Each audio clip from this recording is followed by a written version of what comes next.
Salut à tous, dans cette vidéo je vais vous expliquer comment on gère les déchets ici, les déchets de jardin, les déchets de cuisine et même les toilettes sèches pour qu'en fait cette matière organique ne soit plus un déchet mais devienne une ressource pour notre lieu et contribue à fertiliser le sol. Voilà donc les composts que j'ai fabriqués à l'aide de palettes et de tôles de récupération. Donc là il y a deux composts. Deux compartiments de compost, un d'apport et un de maturation. Donc la tôle, j'ai simplement fixé cette tôle sur une palette, ce qui fait que ça fait un toit solide mais assez lourd. Alors l'avantage c'est que le vent ne peut pas soulever ces tôles. Et on voit à l'intérieur que j'ai fixé du grillage à poules sur les palettes pour éviter que les nuisibles, les rats, etc. rentrent dans le compost. Pour ajouter des déchets de cuisine dans le compost, j'utilise la fourche pour créer un trou en fait, pour brasser un petit peu d'une part, et puis pour créer un trou dans le compost, je fais pareil avec les toilettes sèches, hein, je fais un trou dans le compost. Ensuite j'ajoute les matières, donc là ici des déchets de cuisine. Alors j'utilise un papier journal au fond de ma boîte, donc je le mets aussi avec. Et enfin je recouvre à l'aide de la fourche, et ainsi j'ai jamais de problème d'odeur ou de mouche, etc. Donc une fois que le bac d'apport est plein, il va falloir transvaser le contenu dans le bac de maturation pour que le compost continue de se décomposer. Il va perdre beaucoup de volume et je vais le laisser comme ça pendant une année complète dans ce bac. Donc une fois par an, je vais trier ce compost qui est mature avec une grille simplement. Je lance le compost dessus et ça trie les matières qui ont été mal décomposées, en tout cas qui n'ont pas fini de se décomposer, les morceaux de bois, etc. Et donc j'utilise ce grille pour calibrer en sorte le compost, pour le raffiner. Alors il n'est pas rare dans le compost de trouver ce type de larves qui ressemblent aux larves du hanneton. En fait, c'est des larves de cétoine, donc je les garde, je les mets de côté pour les réintroduire dans le compost en maturation, parce qu'en fait ces larves ont une capacité de décomposer la matière organique, c'est très intéressant pour le compost.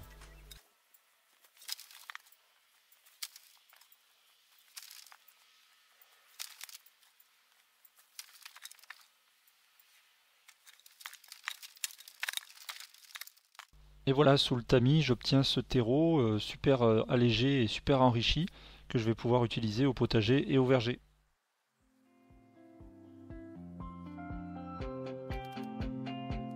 Je viens faire quelques réparations en agrafant le grillage sur les palettes.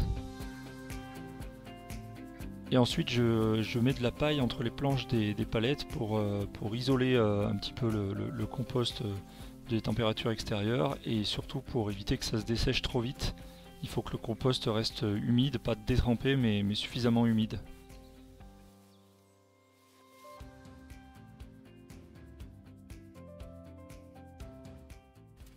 Voilà, j'ai plus qu'à transvaser le bac d'apport dans le bac de maturation, donc ça permet de brasser un peu les matières.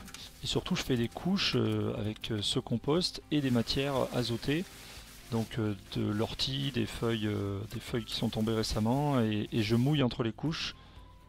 Ça va permettre de remonter le compost en température et tuer les germes pathogènes. Et voilà, on va le laisser comme ça pendant une année complète.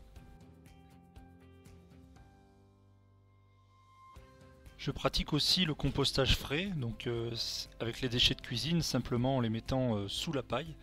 Donc je soulève simplement la paille qui est en place sur mes planches de culture et je verse le contenu de ma boîte de compost.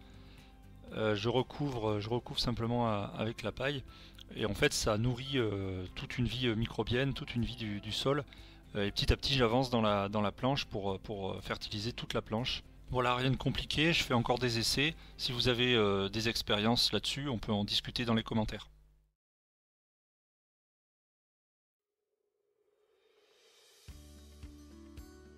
Alors voilà l'une des toilettes sèches qu'on a installées à la maison.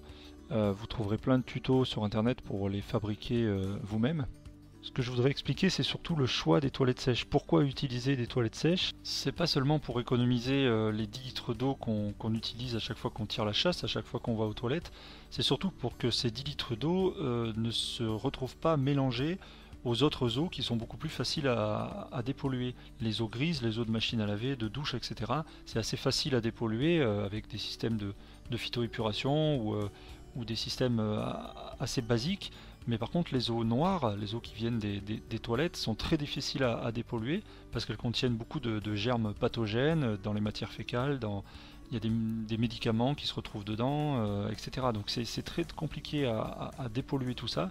Donc si on mélange les eaux noires, les eaux des toilettes, avec les eaux grises, les eaux de ménage, on obtient un mélange qui est très polluant, très difficile à épurer, et ça demande des gros moyens pour la dépolluer, et ça se retrouve bien souvent dans les rivières, etc. Donc c'est pas 10 litres d'eau qu'on gaspille finalement, mais c'est des centaines de milliers de mètres cubes, et puis toute la biodiversité qui va avec, tout ce que ça engendre comme pollution. Il y a une deuxième chose, c'est que lorsqu'on mange des fruits ou légumes qui proviennent de notre jardin, on a tout intérêt à remettre nos déjections dans ce jardin pour éviter la perte de fertilité des sols, pour éviter que les nutriments et les minéraux qui ont été consommés par les fruits ou les légumes ne soient perdus en tirant la chasse d'eau. Il faut absolument qu'ils retournent dans notre sol pour garder la fertilité du sol. Sinon, on n'a pas d'autre choix que de faire appel à des intrants, des fumiers, des engrais ou des fertilisants qui viendraient de l'extérieur. Et ça, c'est bien ce qu'on veut éviter en permaculture. On essaye de travailler avec les ressources du lieu. Au niveau de la litière qu'on peut utiliser pour les toilettes sèches, nous on utilise des copeaux qui viennent d'une menuiserie. Vous pouvez aussi vous procurer de la sciure qui viendrait d'une scierie, mais aussi du foin, de la paille ou des feuilles que vous pourriez un petit peu peut-être hacher avant de les utiliser. Mais il y a beaucoup de matières qui peuvent être utilisées, des matières sèches, et même mélangées entre elles pour obtenir une litière convenable.